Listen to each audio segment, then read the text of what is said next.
Hello शिक्षक साथियों, स्वागत है आपका हमारे यूट्यूब चैनल पर। आज हम बिहार शिक्षक स्थानांतरण से लेकर के आज का जो ताज़ा अपडेट है उसको लेकर के हम आए हैं। अभी जो शिक्षकों ने सरप्लस शिक्षक के रूप में समायोजन के लिए अप्लाई किया है, उन शिक्षकों को लेकर के विद्यालय आवंटन की प्रक्रिया जो है वो बस बहुत जल्द स्वतंत्रता दिवस के बाद शुरू होने को है। वो किस तिथि से दिखेगी ये अभी हम आपको बताएंगे। और साथ ही साथ अगर आप सामान्य स्थानांतरण की इच्छा रखते हैं या आपके पास ऐसा है कि अगर आपको समायोजन में सही विद्यालय नहीं मिलता है तो फिर आप सामान्य स्थानांतरण में जाने के इच्छुक हैं, तो भी यह वीडियो आपके लिए बहुत महत्वपूर्ण है। और म्यूचुअल ट्रांसफ़र के साथ साथ सामान्य स्थानांतरण के लिए आप अप्लाई कर सकते हैं या नहीं, इन सब पर हम आपको बहुत ही महत्वपूर्ण जानकारी देने जा रहे हैं। अगर आप चैनल पर नए हैं तो प्लीज़ चैनल को सब्सक्राइब करते हुए बेल आइकन को प्रेस कर लीजिए, ताकि अगला हर अपडेट, हर जानकारी आपको सबसे पहले मिलता रहे।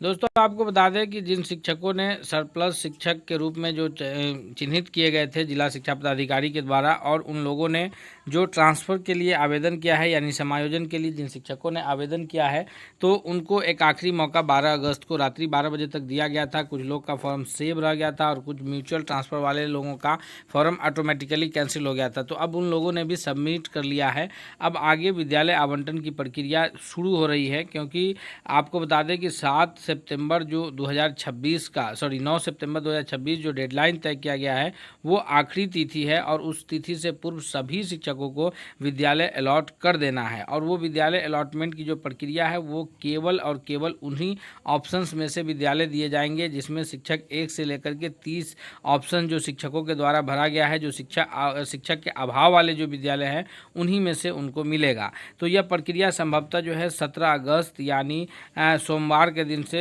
जो है ये शुरू होगी, क्योंकि उसमें जो है लगभग अब तक जो खबर आ रही है सूत्रों के हवाले से, उसमें यह है कि शिक्षकों का जो वरीयता क्रमांक निर्धारित करना था, जो आपको पता होगा कि पति पत्नी के आधार पर हो या गंभीर बीमारी के रूप में जिन शिक्षकों ने आवेदन किया है उसके लिए अलग से अंक निर्धारित किए गए हैं। तो उन अंकों के आधार पर शिक्षकों के फॉर्म को जो है स्क्रूटनी करके उन शिक्षकों का मेरिट अंक बनाया गया है कि किन शिक्षकों को कितने अंक जो है स्थानांतरण के लिए प्राप्त हो रहे हैं। और उनमें से जिनको हाईएस्ट स्कोरर होंगे, यानी जो पति पत्नी के आधार पर या गंभीर बीमारी के आधार पर जो शिक्षक स्थानांतरण के लिए अप्लाई किए होंगे, उन शिक्षकों को स्वाभाविक है कि मेरिट ऊपर होगा। या जो शिक्षक ऐसे सरप्लस शिक्षक होंगे जो सक्षमता पास करके विशेष शिक्षक बने हो, एक विद्यालय में लगभग 10 साल से कार्यरत हैं, तो उन शिक्षकों का भी मेरिट हाई मेरिट होने वाला है। तो इन लोगों का जो विद्यालय अलॉटमेंट की प्रक्रिया है वो सबसे पहले की जाएगी, क्योंकि इनकी मेरिट हाई है। उसके बाद जो है उन शिक्षकों का स्थानांतरण होगा जो नए हैं। यानी आपको पता होगा कि सरप्लस घोषित करने में दो तरह की बात थी। एक, उन शिक्षकों को घोषित किया गया जो शिक्षक किसी विद्यालय में 5 वर्ष या उससे अधिक समय से सेवा दे रहे थे। अगर ऐसे एक भी शिक्षक नहीं थे तो फिर उन शिक्षकों को घोषित किया गया जो सबसे नए आए थे। तो ऐसे में जो 2025 में जिन शिक्षकों ने स्थानांतरण पाया था और जनवरी 2026 में जिन शिक्षकों ने स्थानांतरण पाया था, उन सभी शिक्षकों ने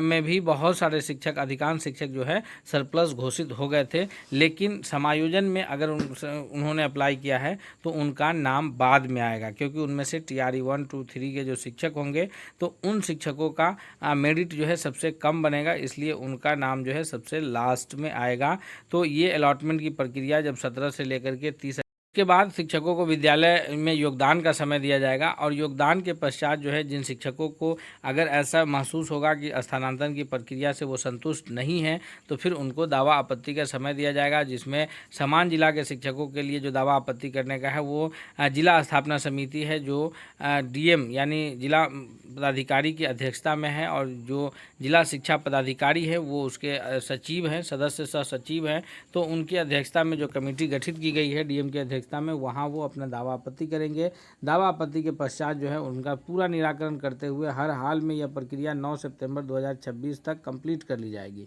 उसके बाद चर्चा होगा 10 से 14 सितंबर तक जो है वो वैसे शिक्षकों का जिन्होंने म्यूचुअल ट्रांसफ़र के लिए अप्लाई किए हैं उनके विद्यालय का अलॉटमेंट शुरू होगा। आपको बता दें कि यहाँ पर एक बड़ा अपडेट ये है कि जो शिक्षक म्यूचुअल ट्रांसफ़र के लिए अप्लाई किए हैं और म्यूचुअल ट्रांसफ़र में उन्हें जब एक दूसरे का विद्यालय अलॉट कर दिया जाएगा, उस उसके पश्चात अगर वो ऐसी इच्छा रखते हैं कि वो सामान्य स्थानांतरण में भी अप्लाई कर सके, क्योंकि म्यूचुअल में मान लीजिए कि अगर कोई शिक्षक हैं जो अंतर जिला से अपने ज़िला में आ गए हैं, किसी भी ब्लॉक में आ गए हैं, उसके बाद वो ये चाहते हैं कि हम सामान्य स्थानांतरण की प्रक्रिया में महिला शिक्षिका के रूप में हैं तो अपना गृह प्रखंड छोड़ करके अपने गृह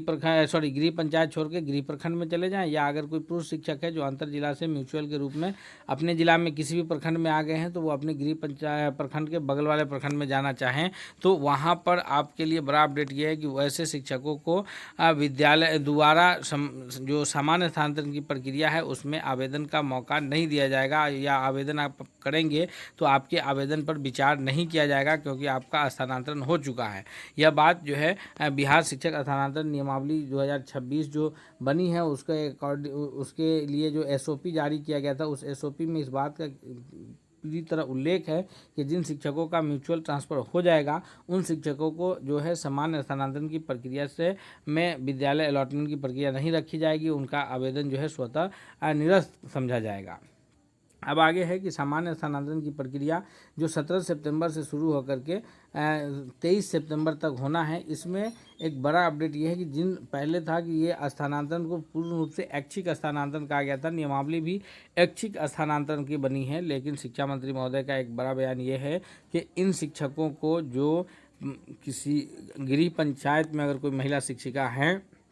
और 5 वर्ष से अधिक समय से वो विद्यालय में हैं और उन्होंने सक्षमता परीक्षा दे करके विशिष्ट शिक्षक बन चुकी हैं, या फिर अगर तो उनको अपना गृह पंचायत छोड़ना पड़ेगा, और अगर कोई पूर्व शिक्षक है अपने गृह प्रखंड में कार्यरत है तो उनको भी अपना गृह प्रखंड छोड़ना पड़ेगा। वो आवेदन करेंगे। शिक्षा मंत्री बार बार ये बात कह रहे हैं कि शिक्षक समझदार है, वो स्वयं इसमें आवेदन कर देंगे। तो ये एक बड़ी बात है कि समझिए, तो यहाँ पर अब जबरन ट्रांसफ़र की बात होगी, यानी अगर आप शिक्षक हैं और आपने जो है आवेदन नहीं किया है तो फिर आपको विभाग आगे जो है रैंडमाइजेशन के जरिए विद्यालय अलॉट करेगा, लेकिन हर हाल में हर एक पुरुष शिक्षकों को गृह प्रखंड के बाहर जाना होगा और हर एक महिला शिक्षिका को गृह पंचायत के बाहर जाना होगा। ये बात जो है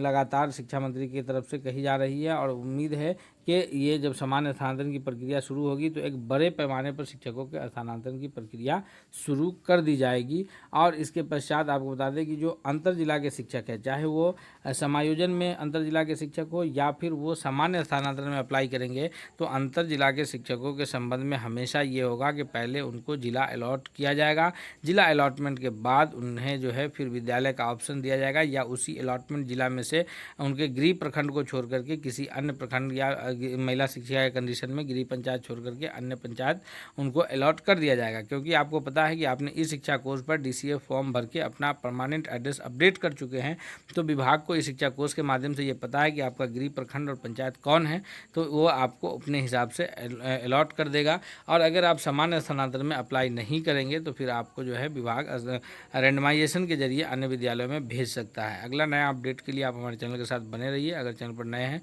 प्लीज़ चैनल को सब्सक्राइब कर लीजिए। मिलते हैं अगले नए अपडेट के साथ, तब तक के लिए बहुत बहुत धन्यवाद।